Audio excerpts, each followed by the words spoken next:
So let us start. We'll discuss TCON register. TCON register actually holds 4 of the interrupt flags, that is external 0 IE0, external 1 IE1, timer 0 TF0, timer 1 TF1. Associated bits are TCON point 1, TCON point 3, TCON point 5, TCON point 7. So you can refer to the book for the detailed description of this particular TCON register. So we have already discussed this thing in our timer counter programming session. So let us check it once again. Then when the 8051 is powered off, the priorities are assigned according to the following. Means what are the priority? In real, this priority scheme is nothing but a polling sequence. Means in reality, the priority scheme is nothing but an internal polling sequence in which the 8051 polls the interrupts in the sequence listed and responds accordingly. That means external interrupt 0 has the highest priority and serial communication has the lowest priority. This is the priority sequence.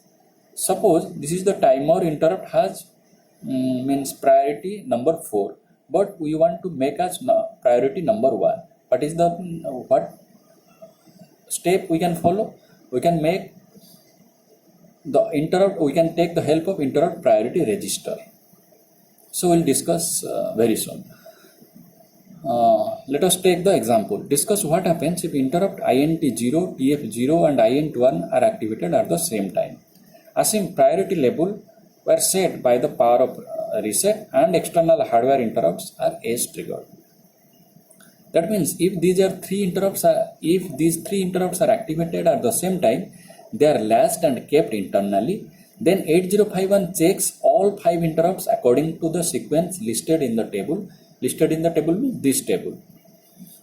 Then if any one is activated, it services it in the sequence. Therefore, when the above 3 interrupts are activated, external interrupt 0 is serviced first. This is the first priority. Then timer 0 has the second priority. Finally, external interrupt 1 has the last priority. So this particular question, this particular question appeared 1 year back, perhaps.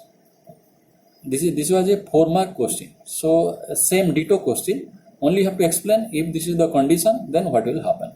So this may arise as a 4-mark question. You can check it out. Next, we can alter the sequence of interrupt priority by assigning a high priority to any one of the interrupt by programming a register called IP or interrupt priority register. So if we want to make a priority number 4 to a priority 1, then what we have to follow? Actually, we have to for this we have to follow interrupt priority register. So to give a high priority to any of the interrupt, we make the corresponding bit in the IP register high. When 2 or more interrupt bit in the IP register set to high, then we will follow the table. If at a time 3 to 4 bits are set to high, that means we will follow this particular table. There is no priority register comes into picture. We will simply follow the particular table. So interrupt priority register. Interrupt priority register is a bit addressable register. So first 2 bits are reserved, means this D7 and D6 are reserved. This PT2 is timer 2 interrupt priority bit. Then PS serial port interrupt priority bit. Then timer 1 interrupt priority bit. Then PX1 external interrupt priority bit. Then timer 0 interrupt priority bit. Then external interrupt 0 priority bit. That means if any bit, timer 0 interrupt bit or timer 1 interrupt bit, this particular bit in the original table, it has priority number 4. But if you want to make it number 1, timer 1, yes, timer 1 is at number 4 priority. So if you want to make it 1, priority number 1, then PT1 has to be high. Priority bit equal to 1, that means assign high priority. Priority bit 0, assign low priority. So any corresponding bit, if you make it high, then it will treated fast, or it will give the service fast. Let us check the example. Program the interrupt priority register to assign the highest priority to external interrupt 1. Then discuss what happens if INT 0, INT 1 and TF 0 are activated at the same time. Assume the interrupts are both asterisk. That means program the IP register to assign highest priority to INT 1. That means we have to deal with interrupt priority register 0000110B. 010B why? Now external interrupt 1. External interrupt 1. External interrupt 1. This is external interrupt 1. PX1. This has to be 1. And the rest are 00. That's why 00000. This is 100. Same thing here. 100. That means this will assign interrupt external interrupt 1 as the higher priority. The instruction set B IP.2 also will do the same thing because this is bit addressable. So either you go for this thing or you go for this thing. Set B IP.2. Why IP.2? Because this is IP.2, IP.2, IP.1, IP.0 or IP.3 like this. Next question, discuss what happens if INT 0, INT 1 and TF 0 are activated at the same time.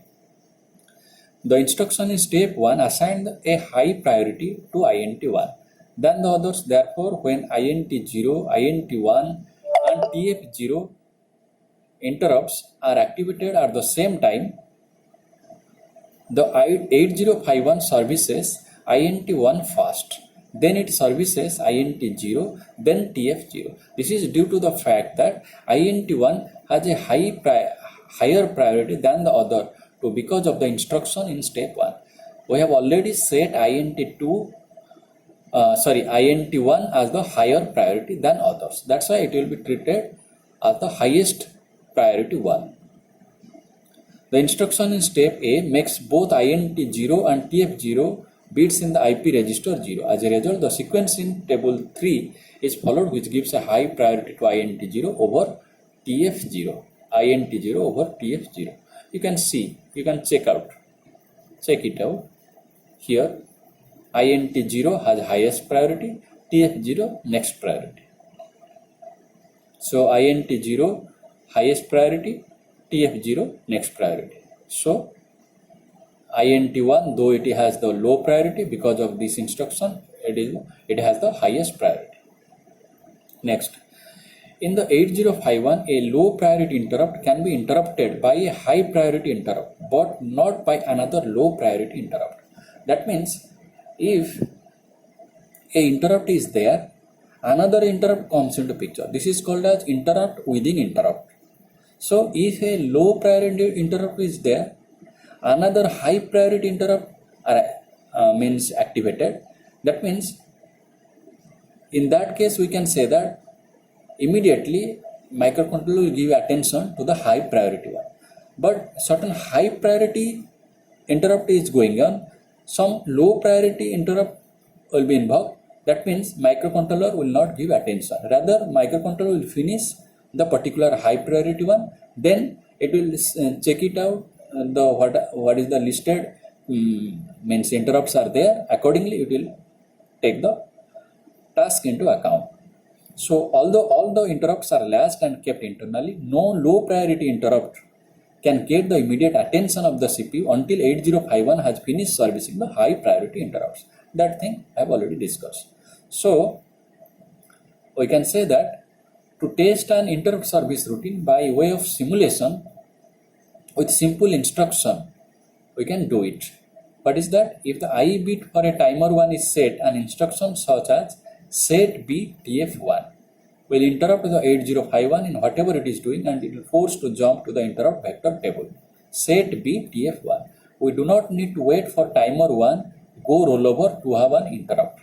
If you suppose in our previous example, we have started our timer 0, in particularly for timer 1, we have started timer 1 then we have to wait till the timer flag 1 be raised to 1, TF1 raised to 1. But instead of that thing, suppose we'll introduce set B TF1. So it will not wait till the end of the particular point. Rather it will give attention immediately. So we do not need to wait for timer 1 go rollover to have an interrupt. So this is how we have discussed different interrupts. What are the different interrupt priority, how interrupt differs from polling, what is the specific example we can take to give a crystal clear idea about rate T and rate, that also we have discussed. So apart from this thing, we have also discussed how to set priority, a low priority interrupt to a higher one, that also we have discussed. So you should thoroughly check this video session and also simultaneously follow the book to have a crystal clear idea. Thank you for your patience.